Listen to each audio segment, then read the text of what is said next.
وبركاته. الحمد لله الذي أرسل رسوله بالهدى ودين الحق ليظهره على الدين كله ولو كره المشركون. أشهد أن لا إله إلا الله وحده لا شريك له وأن محمدا عبده ورسوله. اللهم صل وسلم على محمد وعلى آل محمد كما صليت على إبراهيم وعلى آل إبراهيم إنك حميد مجيد. Alhamdulillah, kita dipertemukan Allah di masjid untuk menjadi saksi pernikahan saudara saya, teman saya, dan sekaligus juga salah satu guru IHBS, Al-Ustaz Barman Abdul Razak Barman. Ya, sudah mirip dengan Syekh Abdul Razak secara namanya. Dan pernikahan ini cukup singkat dan mengagetkan karena hanya membutuhkan waktu kurang dari 2 hari, langsung jadi. Inilah kalau semua sudah didasarkan agama, tidak banyak bergelok, tidak banyak berbelit, tidak banyak persyaratan yang menunda pernikahan.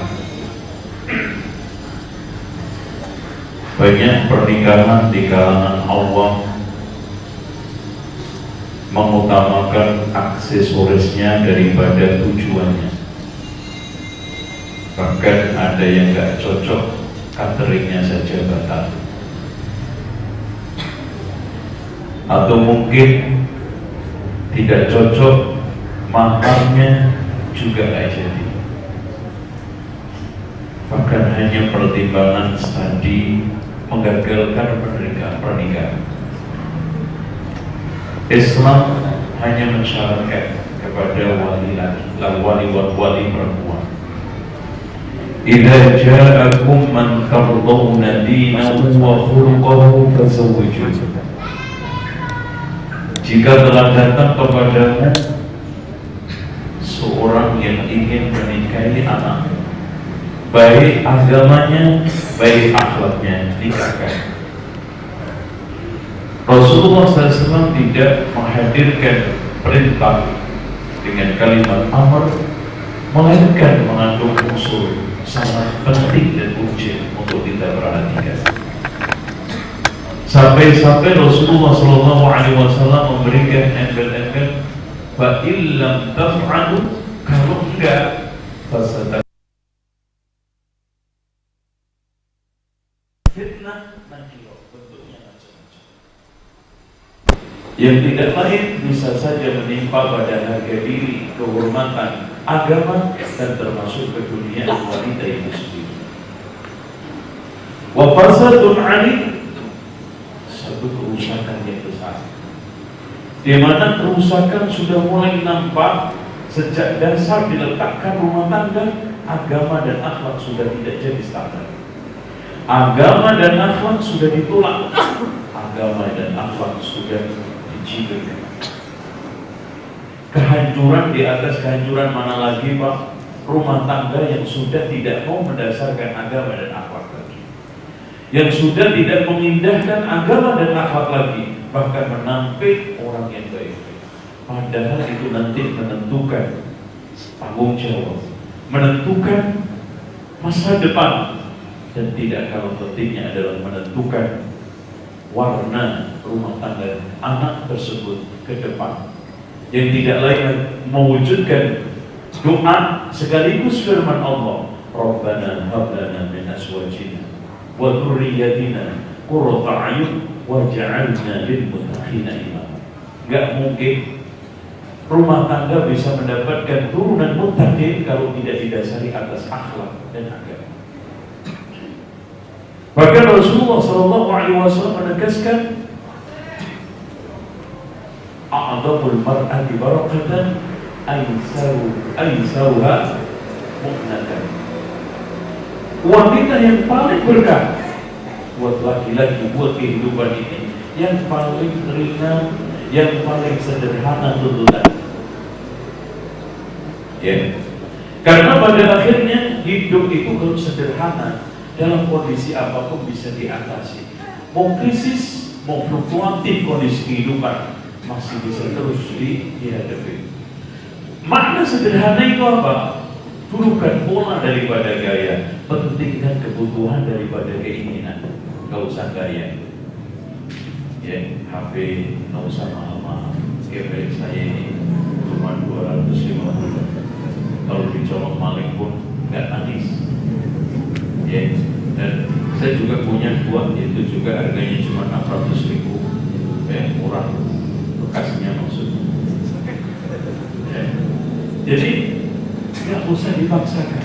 Baju kalau cukup 2 kenapa 5? Makan kalau memang cukup disederhana, kenapa harus maka bayar? Sama-sama kan menerima. Ya. Hadirin sekalian yang dirahmati Allah, perempuan juga begitu. Kata Rasulullah SAW, dan nanti insya Allah dibahas Ustaz Wahid. Saya bahas laki-lakinya. Tungkahul mar'atu li arba'in. Wanita itu dinikah karena yang paling utama dan landasan pemilihan yang didasarkan oleh Allah dan Rasulnya adalah fatfar bidzati dini taribat yadak. Pilihlah yang punya agama. Kalau sudah agama ketemu agama, akhlak ketemu akhlak, sudah clear. Mau sekarang beda daerah, mau beda negara, mau beda watak, insya Allah ketemu.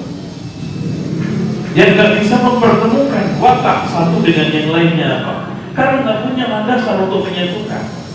Yang tidak bisa menyatukan antara tradisi budaya dari daerah satu ke daerah lain. Kenapa? Karena agama. Hadirin sekalian, yang dirahmati oleh Allah. Nikah dalam pandangan Islam itu ibadah. Ini harus diyakini semua muslim. Makanya kalau sekarang ditanya kenapa saya menikah, karena saya ingin ibadah.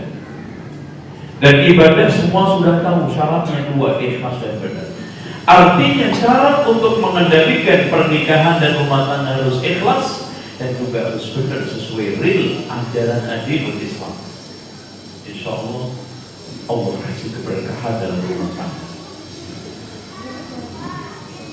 Nah, di sini saya pesan kepada Mas Barman, ya, yang sekaligus juga adik saya ketemu di sekolah. Rumah tangga sebelumnya membayangkan seperti melihat gunung sawah dari daerah Pondok Labu. Bagus, indah, mulus. Wah, gampang deh saya naik, paling puncak ke pucuknya nyampe. Ternyata baru naik udah ada batu besar menghadap. Jurang yang dalam, posisi yang licin. Tapi namanya rumah tangga. Artinya rumah itu ada tangganya. Siapa yang naiknya pelan-pelan, hati-hati, insya Allah nyampe. Tapi kalau sekarang naik sampai joget-joget itu kepleset, Mas. Makanya jangan sampai aneh-aneh sampai. Ya. Hadirin sekalian yang dirahmati oleh Allah Subhanahu wa taala. Kalau memang seperti itu, modal utama pernikahan bagi laki-laki adalah agama, akhlak yang membentuk mental tanggung jawab. Nah, kalau sudah tanggung jawab, sudah. Ibaratnya sekarang hanya modal katok, hanya modal surban. Sekarang kalau surban kalah saja. Nggak ada masalah. Kenapa? Karena dari tanggung jawab itu kertas bisa jadi uang. Gimana muter? Karena pada akhirnya Pak, semua orang itu aslinya nggak punya apa-apa. Dengan menikah itulah kata Allah, iyakunu fuqara'a, kalau mereka itu miskin, yughnihimullahu min fadlih, Allah akan kayakan. Bahkan Rasulullah SAW juga mengatakan, tazawwajun nisaa ya'tikumul mal, nikahlah karena nanti akan datang harta. Makanya jarang saya mendengar bujangan itu kaya raya. Yang kaya siapa? Ya bu, yang sudah nikah, nggak ada bujangan kaya itu. Oh, tempat tidurnya aja nggak lengkap, pantatnya di mana, spraynya di mana nggak karuan. Ya, gelasnya aja kadang-kadang cangkirnya ada, efeknya hilang. Belum lagi susahnya tidur karena ngelamun terus. Belum lagi baju yang nggak karuan. Oh, dia aja kayak 10.000 badai. Karena nggak ada yang rawat. Nah, Masya Allah, kalau nikah pasti kaya, batal aja harus punya dua. Nambah kasur juga jadi lebar sedikit, nambah, semua nambah. Siapa bilang nikah itu susah, nikah itu berat, nikah itu mempersulit keadaan. Selanjutnya itu saja, rumah tangga itu kebahagiaannya tidak ditentukan melimpahnya harta atau suksesnya hubungan seksual atau hidup glamor, tidak. Tapi tanggung ini apa? Bahagia ditentukan oleh adanya tanggung jawab di dalam menjalankan hidup rumah tangga, tanggung jawab tugas rumah tangga suami istri. Contoh aja sekarang suami tanggung jawab, termasuk tanggung jawab dalam masalah agama, didik, mengarahkan. Dengan kesabarannya, wa'mur ahlaka bis-sholati wastabir 'alaiha. Karena yang namanya perempuan yang sudah tidak terikat ke masjid, jamaah ke masjid, cenderung sholatnya lelet. Terus diingati. Tanggung jawab dalam masalah penegakan hak-hak kewajiban, Masya Allah. Disitulah pilar-pilar awetnya cinta. Rumah tangga itu, Bu, Bapak sekalian sudah ngalamin lah. Kalau sudah jalan 3 tahun, itu yang bicara, yang mengatakan bukan cinta, tapi yang bikin langgeng adalah kemauan dan kemampuan kedua pasangan untuk menegakkan hak dan kewajiban. Cinta itu umurnya cuma 3 hari. Nah, setelah itu coba bicara cinta terus gak makan. Ayo. Masih ada cintanya? Hilang. Sekarang cinta terus, tapi pelayanannya gak ada. Disuruh untuk bikin kopi, si perempuannya ngomel-ngomel, Mas, kamu kan udah besar, bikin dong sendiri. Nah, cinta apa itu? Dengan demikian hadirin sekalian, di sini yang menegakkan adalah kemauan dan kemampuan masing-masing untuk saling melayani, untuk saling berbagi, untuk saling terbuka, dan yang tidak kalah pentingnya, masing-masing memenuhi kewajiban kepasangannya. Jangan Pak, jangan sekarang ini paling menjadi pendekar penuntut hak, tapi menunaikan kewajiban. Apa sih yang terbaik saya sudah berikan kepada pasangan saya? Kalau suami ke istri, istri ke suami, itulah clear. Dan yang tidak kalah pentingnya adalah tuntutan yang realistis. Kadang-kadang nggak realistis. Suami lagi turun gunung ekonominya, sibuk kondisinya, tetap nggak mau kompromi, pokoknya pulang kampung. Udah gitu rumahnya di Natuna, mudiknya di Irian Jaya. Oh, mantap. Mana sekarang gue yang kompromi lah, kompromistis, ya. Terus kemudian permintaan yang realistis, ya.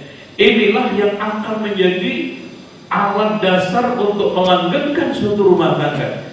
Bapak Ibu sekalian, pernah ada perempuan yang datang kepada Umar bin Khattab radhiyallahu anhu. Wahai Umar, wahai Amirul Mukminin, saya akan mencarikan istri saya. Kenapa? Saya nggak senang, udah nggak cinta. Apa kata Umar bin Khattab radhiyallahu anhu? Apakah semua pernikahan itu harus ditumpas dengan cinta? Kalau memang begitu, mana pentingnya merawat cinta dan mengendalikan kebencian? Sehingga bisa lihat di sini perasaan cinta lebih mudah daripada pekerjaan cinta, merawat, mengendalikan. Dan inilah yang membuat orang banyak pecah. Pokoknya nggak senang cerai, nggak senang cerai. Udah yang curhat ke saya, Pak Ustaz, anak sudah nggak punya rasa sama istri saya. Terus, ya saya akan cerai. Anak itu berapa? 4. Lah kemarin 4 itu rasa apa? Gitu. Sudah punya anak 4 baru bilang nggak ada rasa. Lain kemarin rasa apa? Itu. Sekarang terus rasanya apa? Itu. Begitu juga perempuan, jangan sering-sering nuntut cerai. Karena kata Rasulullah, al-mukhtali'atu hunnal munafiqat, perempuan yang tukang nuntut cerai itu munafik. Rawahu Tirmidzi. Munafik. Ayyuma imra'atin talaqat min zawjiha talaqan min ghairi ba'sin lam tajid raihatal jannah. Perempuan mana saja yang suka nuntut suaminya cerai tanpa ada alasan yang jelas, maka tidak akan menemukan baunya surga. Itu. Hadirin sekalian, terutama Mas Barman, saya pesan, rumah tangga itu banyak problemnya, rumah tangga itu dinamis. Siapa yang membayangkan pasangannya tidak pernah menghadirkan masalah, tidak pernah micu masalah, saya sarankan untuk tidak nikah sama manusia. Yang listrik aja atau mesin, aman ini, nggak pernah nuntut. Ini insya Allah nggak pernah minta uang, nggak pernah ngomel. Apalagi namanya perempuan. Ustaz, gimana ya solusinya untuk ngadepin perempuan yang cerewet? Ya bukan perempuan kalau nggak cerewet. Ya itu, tanya aja berapa. Itu. Cerewet, tanya. Nah itu. Makanya di sini yang penting memahami watak. Udah watak istri saya itu cerewet. Tapi kan pasti ada positifnya. In sakhita minha khuluqan radiyan minha khuluqan akhar. Kalau nggak senang satu sisi akan mendapatkan sisi lain yang menyenangkan. Karena masing-masing itu punya kelebihan kelemahan. Contoh aja, perempuan yang cerewet itu biasanya sisinya negatifnya ya bikin kita itu telinga rada sedikit panas. Ya, antum anggap aja siaran radio yang sedang ada lakon tengkar gitu aja. Ya, gitu. Tapi masya Allah Pak, kelebihannya kalau ngerjain pekerjaan rumah tangga tuntas, nyapu tuntas, ngepel tuntas, masak tuntas, jadi itu sampai nyapu. Nah, itu tenang aja tuh, kalau tenang aja tuh, biasa itu. Tapi kalau sekarang istri pendiam, ya ada kelemahannya. Kelebihannya antum alhamdulillah bebas dari penyakit jantung, ya kan deg-degan. Tapi kelemahannya, ya ada tamu sudah 2 jam, tenang aja nggak dipikirin. Ya Allah, ada order nyantol di tempat ruang tamu, tenang banget. Anak yang beli-beli tenang, ada plus minusnya. Contoh aja istri yang makannya banyak dan nggak suka makan, kan ada plus minusnya. Kalau sekarang saya sudah ta'aruf dan saya sudah kenal watak istri saya, makanin wak. Nah ini kelebihannya, yang penting berasnya dibanyakin. Lauk apa aja itu mau, rata-rata gitu. Orang yang suka makan itu lauk apa aja. Nah orang yang malas makan juga gitu. Dikasih makan ini, makan itu susah banget. Dibeli lauk nggak manfaat. Jadi ada plus minusnya. Intinya ketika kita itu nikah dan siap dan proses ta'aruf sudah kita jalankan. Oh, agama istri saya, suami saya ini. Agama watak tabiat istri suami saya seperti ini. Insya Allah dijalani sambil terus mencari titik temu. Lewat apa? Komunikasi. Hadirin sekalian, ternyata bukan soal perusahaan, bukan soal sekarang institusi manapun, termasuk rumah tangga. Pemicu hancurnya rumah tangga 70% karena macetnya komunikasi. Itu. Komunikasi macet susah. Kadang-kadang ada masalah nggak pernah terbuka. Ngadepin sesuatu kadang-kadang minder untuk mengungkapkan. Sehingga diri sekalian Tiba saatnya akhirnya meledak, marah-marah, mengungkit-ungkit, nyalah-nyalain, yang sudah tidak bisa teratasi. Yang ada hanyalah, mas pokoknya kalau kamu jantan ceraikan saya. Oh, jantan, karena saya tidak mungkin menceraikan kamu. Nah itu jawab. Iya. Kalau antum cerai benar berarti cemen. Itu jangan bilang, dek, kalau karena saya jantan tidak mungkin menceraikan. Komunikasi itu macam-macam. Ada komunikasi bentuknya lubang telinga, masuk keluar enggak ini. Yang seorang ngomong apa yang dipahami. Makanya Bapak Ibu sekalian, ini kalau komunikasi sama suami istri, Bapak pernah nggak Ibu lihat itu balon yang dipencet itu? Itu kalau dipencet gantian kan enak itu. Dan di sini ngomong, sini ngerocos. Apanya yang dipahami? Ya, akhirnya apa? Apa yang dikeselin, apa yang sekarang ini ditegur, balik lagi besoknya diulang lagi. Diulang lagi kenapa? Komunikasinya model lubang telinga, masuk telinga kanan, keluar kiri, nggak nyangkut. Ada yang komunikasi swag, diajak bicara serius sama istrinya sambil nonton bola. Rasul itu kalau bicara itu serius nyampe. Ya. Gak boleh ditinggalkan. Kadang juga gitu, istrinya diajak untuk bicara serius, tidur-tiduran, ya, malah pergi ke dapur, gitu. Terus kemudian komunikasi emosi, ada yang marah-marah di dapur apalagi, ya, udah, yang suami marah, istri marah, lagi masak lagi, ulangnya itu bisa terbang. Akhirnya apa? Semuanya dirusak, dipecah, dilempar. Emosi. Ada yang komunikasi rutinitas, setiap hari ngobrol, habis dari kantor duduk menceritakan masalah kantornya, masalah anaknya, masalah rumah tangganya. Ada lagi komunikasi bentuk balas dendam. Males, nanti saya cari-cari kesalahannya dulu. Nah ini nanti saya balas kamu. Balas dendam. Jadi cari celah, cari kesalahan. Inilah yang bentuk komunikasi mempertajam perbedaan, memperlebar masalah. Contoh masalah udah aja sampai, masya Allah, melebar kemana-mana. Masalah kaitannya dengan membahas anaknya sekolah aja sampai, masya Allah, melebar ke keluarganya ke ini. Contoh ada yang suami istri berselisih menentukan sekolah, Pak, anaknya pengen dimasukkan sekolah SMP. Ini apa pondok, yang satunya udah nggak usah mondok. Itu saja nyampe mbaknya dimarahin, ini dicela. Udah, pokoknya gini aja. Kalau anak kamu goblok kayak mbaknya, udah nggak usah dipondokin, terserah loh, mbaknya tenang kan. Itu. Habis itu tetangganya aja sekalian, biar perang satu kampung. Inilah model ini komunikasi gak sehat. Di antara bentuk komunikasi yang gak sehat adalah komunikasi yang minta menang sendiri. Pokoknya saya dalam komunikasi ini harus keluar menjadi pemenang. Salah, benar, pokoknya menang. Ini biasanya dilakukan suami apa istri, Bu? Istri ya? Nah, biasanya istri. Oh, pokoknya minta menang aja. Ya, Bu? Ya nggak, Bu? Oh, enggak aku. Nah, itu. Orangnya ada di belakang apa? Ya, nggak ada. Jadi yang bisa lihat di sini. Padahal segala sesuatu itu ada akarnya. Kalau kita memulai benang kusut, pasti ada coklatnya. Udah sekarang gini, umpamanya, kenapa kita kok ditimpa utang dalam rumah tangga? Apa sih masalahnya? Oh, kita itu sering boros, suka jajan, suka keluar, suka makan di luar. Yuk kita dudukkan, gimana caranya kita makan di rumah seadanya. Sederhana aja, ya, sambal, ada sedikit tambahan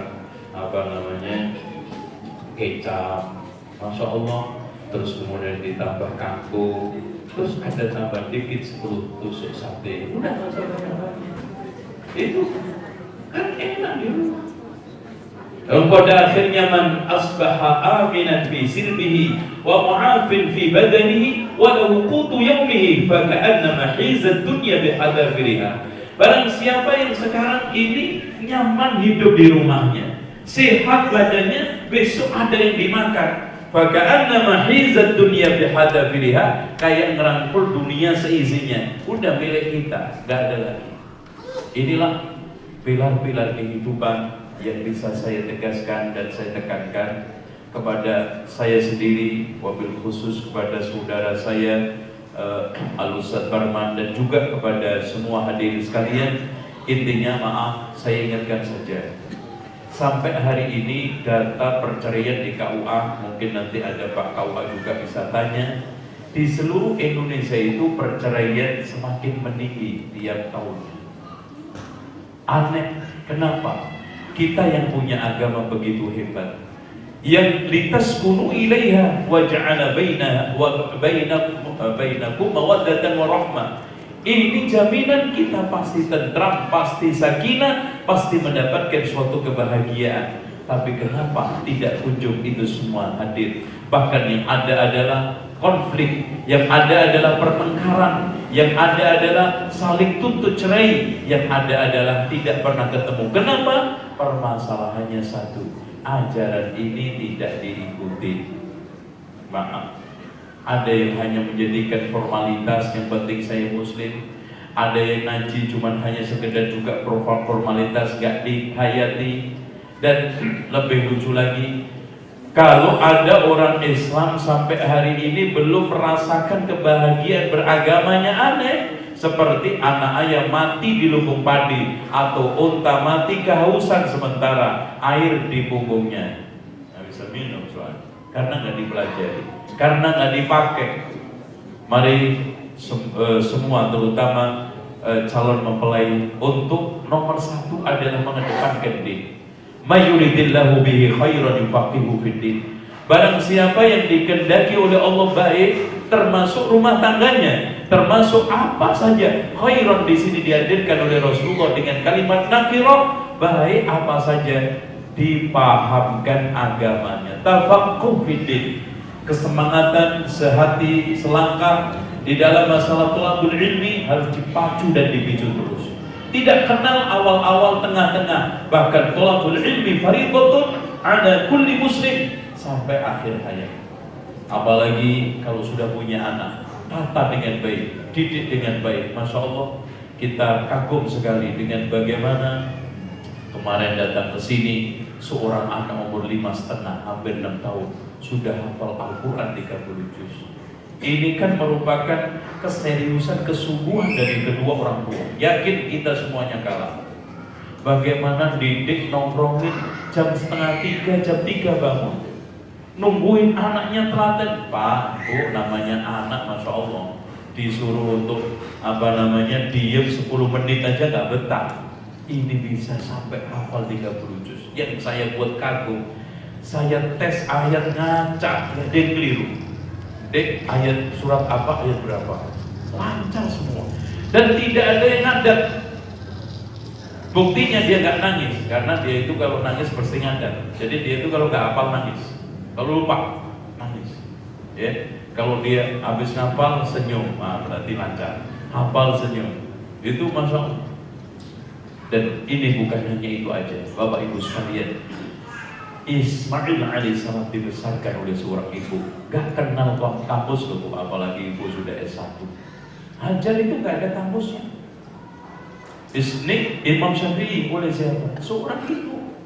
Oleh karena itu di sini pendidikan rumah tangga, intinya fa'abawahu, kedua orang tuanya, ayyuhawidanihi au yunassirani au yumajjisani. Oleh karena itu tekankan dalam pendidikan dinul Islam. Demikian, mudah-mudahan manfaat sebagai penghantar untuk akad nikah pada sore hari ini, dan mudah-mudahan Allah kasih pernikahan yang barokah, yang Allah juga kasihkan mampu tangguh istiqomah di dalam menghadapi aral dan ujian rumah tangga, dan semoga Allah Subhanahu wa taala memberikan keturunan yang soleh dan solehah. Demikian aqulu qawli hadza wa astaghfirullah li wa lakum wassalamualaikum warahmatullahi wabarakatuh. Wassalamualaikum warahmatullahi wabarakatuh.